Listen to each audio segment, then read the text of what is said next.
ചെറുകഥ താടിക്കാരൻ ക്രിസ്തു. രചന KR രാജേഷ്. കടപ്പാട് സോഷ്യൽ മീഡിയ. ശബ്ദം നൽകിയത് അനീഷ് പുലിയൂർ.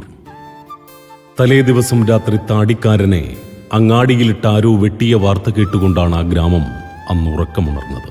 കഴുത്തിനും പുറത്തുമൊക്കെ വെട്ടുകൊണ്ടു. വെട്ടിയതാരെന്ന സൂചന പോലും ഇതുവരെ ലഭിച്ചിട്ടില്ല. വെട്ടിമുറിച്ചാലും മുറികൂടുന്ന ഇനമാണ്. ഇത്തിരി ജീവനുണ്ടെങ്കിൽ അവൻ അങ്ങാടിയിൽ തിരിച്ചെത്തും. നോക്കിക്കോ.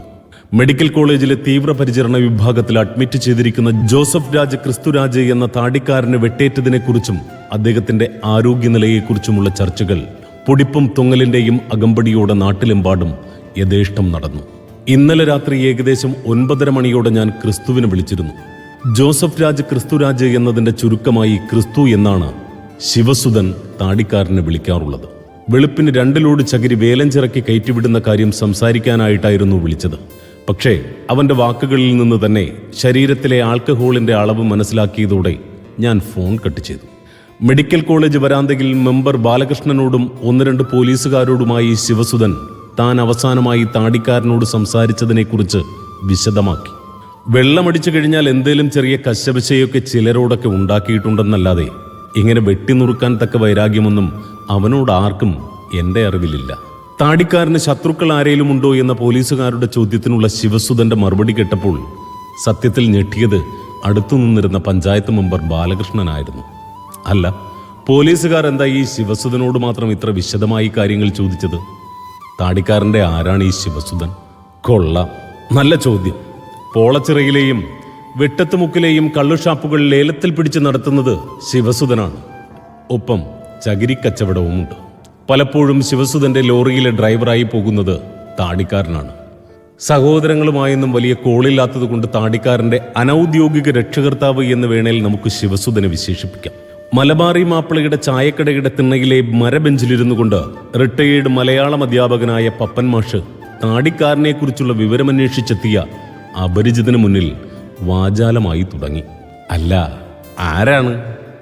എവിടുന്നാണ്? പാതി വഴിയിൽ വിശദീകരണം അവസാനിപ്പിച്ച മാഷിൽ നിന്ന് അപരിചിതന് നേർക്ക് സംശയത്തിന്റെ ലേപനം പുരട്ടിയ ചോദ്യമുയർന്നു. പണ്ട് കോളേജിൽ ഒന്നിച്ചു പഠിച്ചതാണ്. മലബാറി മാപ്പിളയുടെ കടുപ്പമേറിയ ചായ ഒരു കവിൾ കൂടി അകത്താക്കിയ ശേഷം പപ്പൻ മാഷിന് മറുപടി നൽകുന്നതിനിടയിൽ അപരിചിതൻ ഒരു സിഗരറ്റിന് തീ കൊളുത്തി കഴിഞ്ഞിരുന്നു. ഈ താടിക്കാരനെ അവന്റെ അപ്പൻ വർഗീസ് വടക്കങ്ങാണ്ട് കോളേജിൽ അയച്ചാണ് പഠിപ്പിച്ചത്. കോളേജ് ഏതാണെന്നൊന്നും എനിക്ക് ഓർമ്മയില്ല. വർഷം 10-30 കഴിഞ്ഞില്ലേ. മാഷിന്റെ ചിന്തകൾ റിവേഴ്സ് ഗിയറിൽ സഞ്ചരിക്കുമ്പോൾ അപരിചിതന്റെ മുഖത്ത് ചെറു പുഞ്ചിരി മാത്രമാണ് വിടർന്നത്. അന്നേ മഹാ തല്ലിപ്പൊളിയായിരുന്നു. അടിയും പിടിയും ബഹളവും അങ്ങനെ കുറെ നാൾ. പിന്നെ ഒരു സുപ്രഭാതത്തിൽ നാടുവിട്ട ഇവൻ മടങ്ങിയെത്തുന്നത് വർഷങ്ങൾക്ക് ശേഷമാണ്. അപ്പോഴേക്ക് വർഗീസും കെട്ടിയോളുമൊക്കെ മരിച്ചു പോയിരുന്നു. മടങ്ങി വന്നപ്പോൾ നെഞ്ചോളം നീട്ടി വളർത്തിയ താടി അവന് താടിക്കാരൻ എന്ന പേരും സമ്മാനിച്ചു. വെട്ടുകൊണ്ട് ചികിത്സയിൽ കഴിഞ്ഞിരുന്ന താടിക്കാരനെ ഒരു സുപ്രഭാതത്തിൽ ആശുപത്രിയിൽ നിന്ന് കാണാതായി. പഴയ പോലെ നാടുവിട്ടതാകുമോ അതോ മറ്റെന്തെങ്കിലും? എന്താണ് മാഷിന്റെ നിഗമനം? മാഷ് പറഞ്ഞവസാനിപ്പിക്കും മുമ്പ് തന്നെ ഉയർന്ന അപരിചിതന്റെ ചോദ്യത്തിന് മറുപടിയായി ഇരുവരുടെയും സംഭാഷണം ഏറെ നേരമായി ശ്രദ്ധിച്ചുകൊണ്ടിരുന്ന മലബാറി മാപ്പിളയുടെ അസഹിഷ്ണുത നിറഞ്ഞ ശബ്ദമുയർന്നു. ഡീറ്റെയിൽസ് ഒക്കെ അറിയാൻ താനാരാ? പോലീസോ? കുടിച്ച ചായയുടെ കാശ് കൊടുത്തിട്ട് വേഗം സ്ഥലം കാലിയാക്കാൻ നോക്കുകയാ. കൂട്ടത്തിൽ മലബാറി മാപ്പിള വക ഉപദേശം പപ്പൻ മാഷിനും ലഭിച്ചു. സമയം ഒരുപാട് വൈകി. മാഷ് വീട്ടിൽ പോകുന്നില്ലേ? ഇനിയും വൈകിയാൽ രജനിയുടെ വായിലിരിക്കുന്നത് കേൾക്കേണ്ടി വരും മാഷിന്. മലബാറി മാപ്പിളയുടെ ഓർമ്മപ്പെടുത്തൽ കേട്ടതോടെ വാച്ചിലേക്ക് കണ്ണോടിച്ച ശേഷം ഏറെ നേരമായിരുന്ന മരബെഞ്ചിൽ നിന്ന് പതുക്കെ എഴുന്നേറ്റ മാഷ് വീട് ലക്ഷ്യമാക്കി നടന്നു തുടങ്ങി. ഒരുപാട് തലമുറയ്ക്ക് അക്ഷരപുണ്യം പകർന്നയാളാണ് മാഷെങ്കിലും ഭാര്യയുടെ മരണശേഷം വീടിന്റെ ഭരണമേറ്റെടുത്ത മരുമകൾ രജനിയുടെ നിയന്ത്രണ രേഖയിലാണ് നിലവിൽ മാഷ്. താടിക്കാരനെ കുറിച്ച് കേൾക്കുമ്പോൾ മലബാറി മാപ്പിളയിൽ വെപ്രാളവും പരവേശവും ഉണ്ടാവുക സ്വാഭാവികം.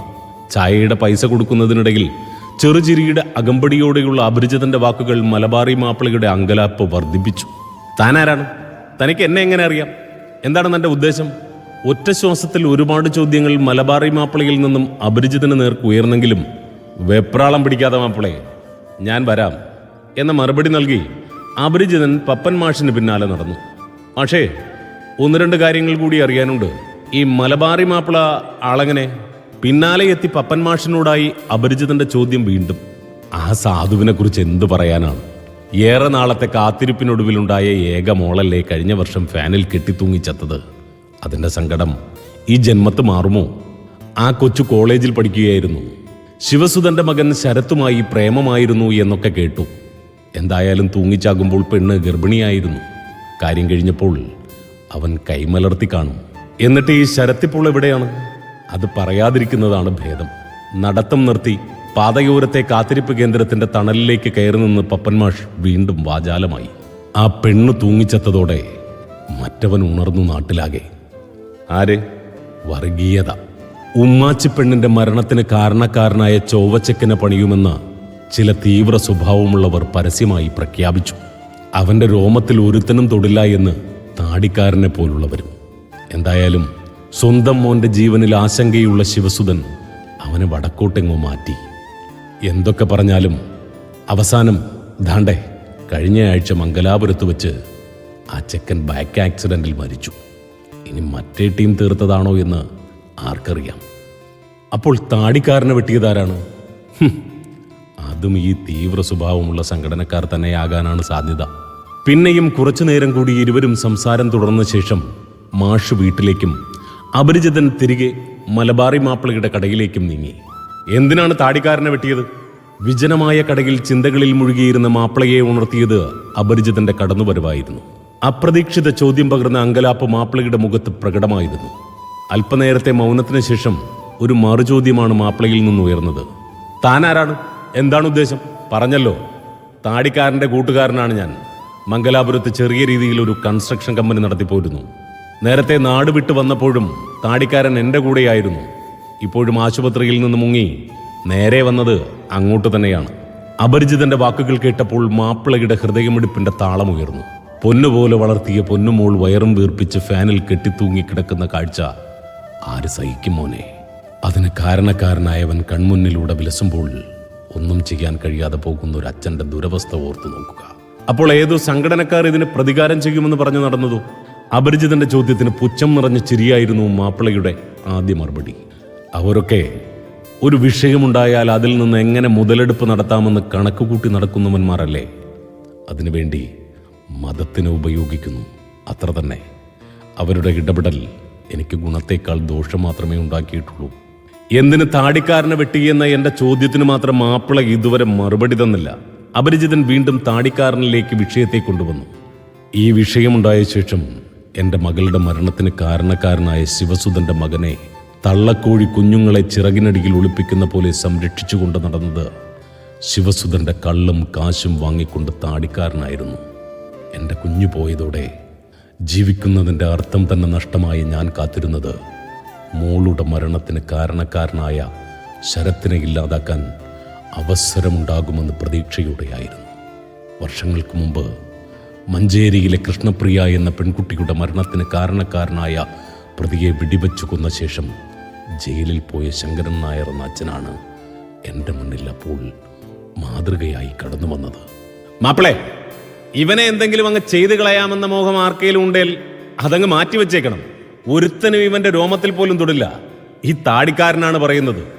ശരത്തിനെയും കൂട്ടി ഈ കടയുടെ മുന്നിൽ വന്നുവരെ താടിക്കാരൻ വെല്ലുവിളിച്ചിട്ടുണ്ട്. നിസ്സഹായതയോടെ അതെല്ലാം നോക്കി നിൽക്കേണ്ടിയും വന്നിട്ടുണ്ട് എനിക്ക്. അന്ന് സംഭവം നടക്കുന്ന ദിവസം രാത്രി കട അടച്ചുകൊണ്ടിരിക്കവെയാണ് അപ്പുറത്തെ ബസ് സ്റ്റോപ്പിലെ വെയിറ്റിംഗ് ഷെഡിൽ ഒറ്റയ്ക്കിരിക്കുന്ന താടിക്കാരനെ ഞാൻ കാണുന്നത്. അപ്പോഴേക്കും മനസ്സിലേക്ക് തൂങ്ങിയാടുന്ന എൻ്റെ മകളുടെ ചിത്രം കടന്നു വന്നു. പിന്നെ ഒന്നും ചിന്തിച്ചില്ല. വെട്ടുകത്തിയുമായി പുറകിലൂടെ ചെന്ന് താടിക്കാരനെ 3-4 തവണ കഴുത്തിനും തോളിലുമൊക്കെ വെട്ടി. എതിർ സൈഡിൽ നിന്ന് വരുന്ന വണ്ടിയുടെ ഹെഡ്ലൈറ്റിൻ്റെ വെട്ടം കണ്ടപ്പോഴാണ് ഞാൻ ഓടിയത്. രാവിലെ തന്നെ പോലീസ് സ്റ്റേഷനിൽ ഹാജരാവുക എന്നതായിരുന്നു എൻ്റെ ലക്ഷ്യം. പക്ഷേ പോലീസ് മൊഴിയെടുക്കാൻ ചെന്നപ്പോൾ വെട്ടിയതാരെന്നറിയില്ല എന്ന് താടിക്കാരൻ മൊഴി നൽകിയതോടെയാണ് കീഴടങ്ങാതിരുന്നത്. ഇപ്പോൾ ദേഷ്യമോ പേടിയോ ഉണ്ടോ താടിക്കാരനോട്? മലബാറി മാപ്പിളയുടെ വാക്കുകൾ കേട്ടുകൊണ്ടിരുന്ന അപരിചിതൻ ഇടപെട്ടുകൊണ്ട് ചോദിച്ചു. ദേഷ്യം അതാരോടും ഇപ്പോൾ ഇല്ല. എൻ്റെ മകളുടെ മരണത്തിന് കാരണമായവന് പടച്ചോൻ ശിക്ഷ നൽകി. പിന്നെ ഞാൻ ആരോട് ദേഷ്യം കാണിക്കാൻ? താടിക്കാരൻ പകരം ചോദിക്കാൻ എന്നെ തേടി വരുമെന്ന് എനിക്കറിയാം. ഏത് നിമിഷവും താടിക്കാരൻ്റെ കത്തിമുന ഞാൻ പ്രതീക്ഷിക്കുന്നുണ്ട്. പേടിയൊന്നും വേണ്ട, താടിക്കാരനാണ്, സംസാരിക്കൂ. ഒരു ബീഡിക്ക് തീ കൊളുത്തിക്കൊണ്ട് മലബാറി മാപ്പിളയ്ക്ക് നേരെ അപരിചിതൻ ഫോൺ നീട്ടി. മക്കളോട് സ്നേഹമുള്ള ഏതൊരച്ഛനും ചെയ്യുന്നതേ മാപ്പിളയും എന്നോട് ചെയ്തിട്ടുള്ളൂ. അതിൻ്റെ പേരിൽ പകരം തീർക്കാനൊന്നും ഞാൻ വരില്ല. അതോർത്ത് മാപ്പിള മനസ്സുരുക്കി ദിവസങ്ങൾ തള്ളി നീക്കണ്ട. നേരിട്ട് പറയാനുള്ള മടിയുള്ളത് കൊണ്ടാണ് ഞാൻ സുഹൃത്തിനെ വിട്ടത്. കഴിഞ്ഞുപോയ സംഭവങ്ങൾക്ക് ക്ഷമ ചോദിച്ചുകൊണ്ട് പിന്നെയും കുറച്ചു സമയം കൂടി താടിക്കാരൻ മാപ്പിളയുമായി സംസാരിച്ചു. താടിക്കാരൻ്റെ വാക്കുകൾ മോളി കേൾക്കുക മാത്രമാണ് മാപ്പിള ചെയ്തത്. എന്തായാലും ഇനി നാട്ടിലോട്ടില്ല എന്നാണ് താടിക്കാരൻ പറയുന്നത്. മംഗലാപുരത്ത് തന്നെ തുടരാനാണ് അവൻ്റെ പ്ലാൻ. പിന്നെ മാപ്പിള ആശ്വസിക്കുന്നുണ്ടല്ലോ, മകളുടെ കൊലപാതകത്തിന് കാരണക്കാരനായ ശരത്തിന് പടച്ചോൻ ശിക്ഷ നൽകിയെന്ന്. പക്ഷേ ആ പടച്ചോന്റെ പേര് ജോസഫ് രാജ് ക്രിസ്തുരാജ് എന്ന താടിക്കാരൻ എന്നാണ്. കാസർഗോഡ് മംഗലാപുരം ദേശീയപാതയിലൂടെ ശരത്ത് സഞ്ചരിച്ചിരുന്ന ബൈക്കിന് പിന്നിലിടിച്ച നാഷണൽ പെർമിറ്റ് ലോറിയുടെ ഡ്രൈവർ സീറ്റിൽ താടിക്കാരനായിരുന്നു. യാത്ര പറഞ്ഞിറങ്ങുമ്പോൾ അപരിചിതൻ പറഞ്ഞ വിവരങ്ങൾ ഞെട്ടലോടെയാണ് മലബാറി മാപ്പിള കേട്ടുനിന്നത്.